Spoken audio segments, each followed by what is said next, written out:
लोकसभा चुनाव करीब आने के साथ ही अब बीजेपी और उसके सहयोगी दलों में बगावत के हालात बनते हुए दिखाई दे रहे हैं। सहयोगी साथ छोड़ रहे हैं तो पार्टी नेता भी आंखें दिखा रहे हैं। 3 दिनों में बीजेपी को कई बड़े झटके लगे हैं। ऐसे में उसकी मुश्किलें बढ़ती ही जा रही हैं। बीजेपी का कुनबा बिखरता दिखाई दे रहा है। लगातार उसे झटके लग रहे हैं। हरियाणा की सत्ता में 4 साल तक बीजेपी के साथ रही जेजेपी ने अब उसका साथ छोड़ दिया है।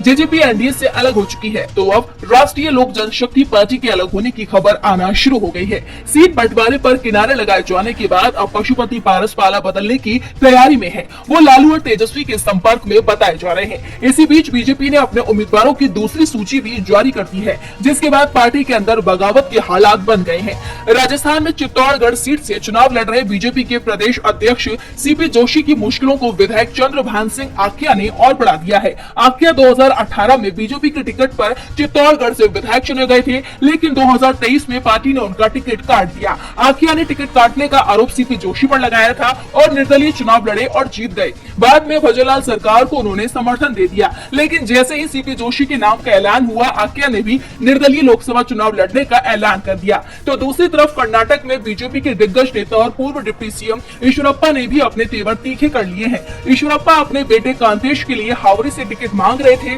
उन्होंने दावा किया था कि येदियुरप्पा ने भी कांतेश को टिकट दिलाने का वादा किया था, लेकिन बीजेपी ने यहाँ पर बसवराज बोम्मई को उम्मीदवार बना दिया और अब ईश्वरप्पा ने कांतेश को निर्दलीय चुनाव लड़वाने का ऐलान कर दिया है। उन्होंने बीजेपी छोड़ने के संकेत भी दे दिए हैं। टीवी लाइव की रिपोर्ट।